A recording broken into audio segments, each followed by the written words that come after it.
As much as we talk about relationships, talking about unhealthy behaviors or red flags is something that might help the next person understand that, yes, in fact, that is unhealthy and that needs to be addressed. I saw this blog post and I thought it would be helpful. It's called The Four Horsemen: Criticism, Contempt, Defensiveness, and Stonewalling. Being able to identify the four horsemen in your conflict discussions is a necessary first step to eliminating them and replacing them with healthy, productive communication patterns. This is a blog post from Ellie Licita. All right, it says the four horsemen of the apocalypse is a metaphor depicting the end of times in the New Testament. They describe conquest, war, hunger, and death, respectively. We use this metaphor to describe communication style that, according to our research, can predict the end of the relationship. Number one is criticism. The first horseman is criticism. Criticizing your partner is different than offering a critique or voicing a complaint. The latter two are about specific issues, whereas the former is an ad hominem attack. It is an attack on your partner at the core of their character.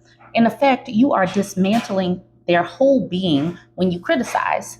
The important thing is to learn the difference between expressing a complaint and criticizing.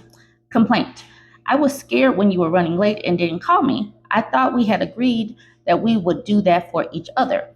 Criticism: you never think about how your behavior is affecting other people. I don't believe you are that forgetful. You're just selfish. You never think of others. You never think of me. If you find that you and your partner are critical of each other, don't assume your relationship is doomed to fail. The problem with criticism is that when it becomes pervasive, it paves the way for the other, far deadlier horsemen to follow. It makes the victim feel assaulted, rejected, and hurt, and often causes the perpetrator and victim to fall into an escalating pattern where the first horseman reappears with greater and greater frequency and intensity, which eventually leads to contempt. Contempt. The second horseman is contempt. When we communicate in this state, we are truly mean.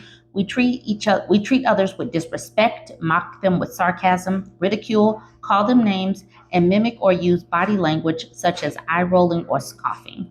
The target of contempt is made to feel despised and worthless. Contempt goes far beyond criticism. While criticism attacks your partner's character, contempt assumes a position of moral superiority over them. You're tired? Cry me a river. I've been with the kids all day, running around like mad to keep this house going, and all you do when you come home from work is flop down on that sofa like a child and play those idiotic video games. I don't have time to deal with another kid.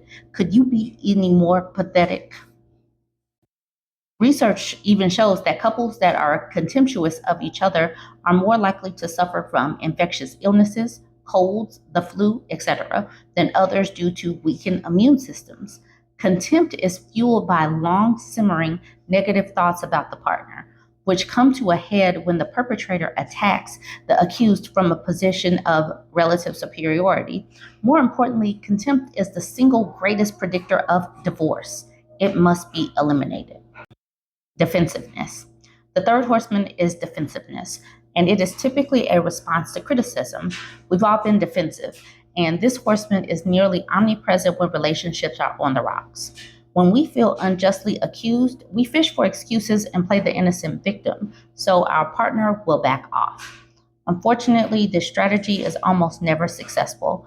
Our excuses just tell our partner that we don't take their concerns seriously and that we won't take responsibility for our mistakes. Question: did you call Betty and Ralph to let them know we're not coming tonight as you promised this morning? Defensive response: I was just too darn busy today. As a matter of fact, you know just how busy my schedule was. Why didn't you just do it?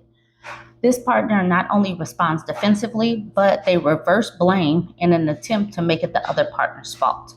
Instead, a non-defensive response can express acceptance of responsibility, admission of fault, and understanding of your partner's perspective. Oops, I forgot. I should have asked you this morning to do it because I knew my day would be packed. That's my fault. Let me call them right now. Although it is perfectly understandable to defend yourself if you're stressed out and feeling attacked, this approach will not have the desired effect. Defensiveness will only escalate the conflict if the critical spouse does not back down or apologize. This is because defensiveness is really a way of blaming your partner, and it won't allow for healthy conflict management. Number 4, stonewalling. The fourth horseman is stonewalling, which is usually a response to contempt. Stonewalling occurs when the listener withdraws from the interaction, shuts down, and simply stops responding to their partner.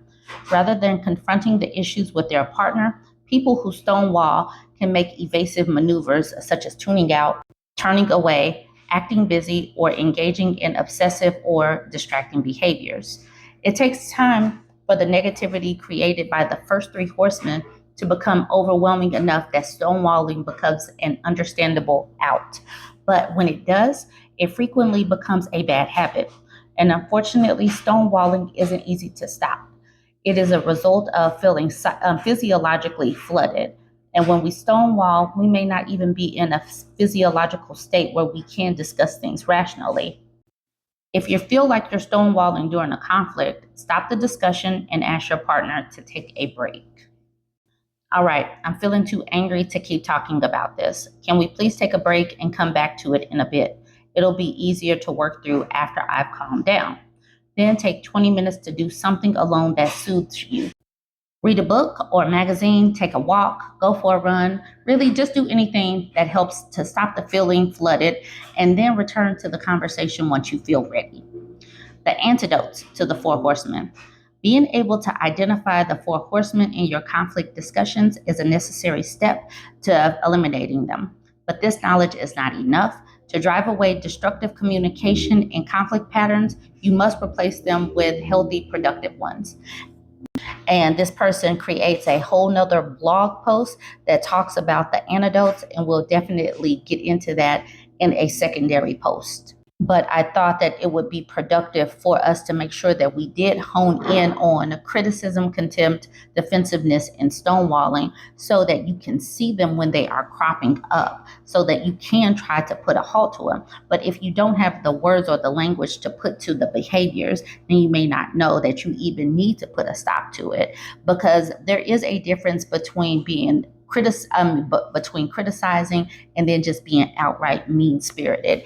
And many of the different posts that we are seeing these days, it goes from healthy criticism, which can be healthy, it can help to change behaviors, to being downright mean and just attempting to push somebody away on purpose. And it does create that contempt. And then once you get to the point of stonewalling, it's probably apathy is probably there. It's probably completely over and non-fixable. So join the conversation with this particular post, and in the next post, you'll see the antidotes that she comes up with. Don't forget to like, comment, and share.